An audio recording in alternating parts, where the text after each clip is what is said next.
खुलुमबाय बयनिसिमबो दानि आथिखालनि जि बादायलु मुगा बेखौ नोजोर बोनानै स्किल मिशन आरो क्वालिटी एडुकेशन बेखौ होनो थाखाय सिडली चिरां आन्चलिक कमिटि दुलाराय बर' फरायसा आफादा थांनाय 2024 मायथाइनिफ्राय एबार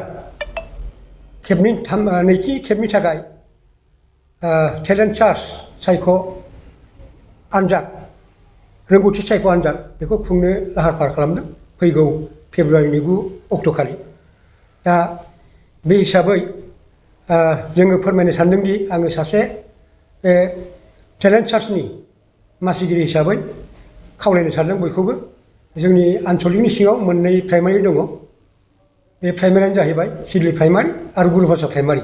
सिडली प्राइमारिनि सिङाव गासै मोन गंस्नि एमइ स्कुल दं गेजेर खलब फरायसालि आरो गुरुभाषानि सिङाव मोन गंबा गासै 12 गं फरायसालिखौ लानानै एमइ सेक्सननि खालि एमइ सेक्सननिल' जोङो बे रोंगौथि सायख' आनजादखौ खुंनाय जादों सेमोननिफ्राय।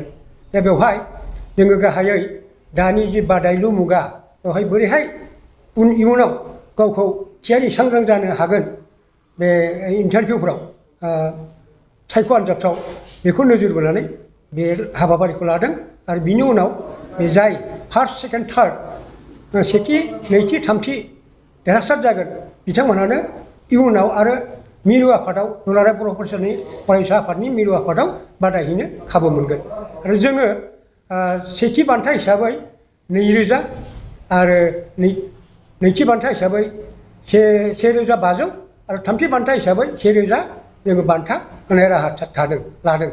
आरो मोनफ्रोमबो थाखोआव क्लास 6, 7, 8 थाखो 6, थाखो 7, थाखो 8 मोनफ्रोमबो थाखोनिया आलादा आलादा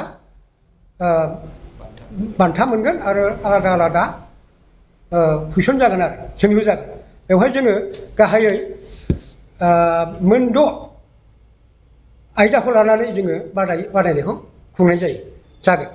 बेनो जाहैबाय बड' आरो मा होनो जेनेरेल नलेजखौ गोरलै बिगियान जेनेरेल नलेज आरो सानखान्थि बे गासै मोन6 आयदाखौ लानानै मोनसे आयदायाव 25 मार्क नम्बर गासै 150 नम्बर। बे एग्जामिनेसनखौ माने गंफ्रोमबो फरायसालियावनो खुंनो लानाय जागोन। गासै गं 12 ओमफ्राय समा फुंनि 9 बाजि। एग्जामा 2 घन्टानि जागोन 2 घन्टानि।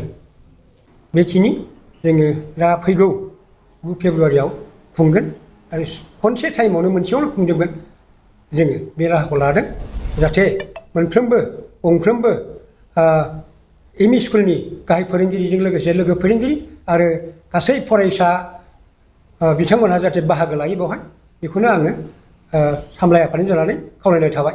गोजोन्थों।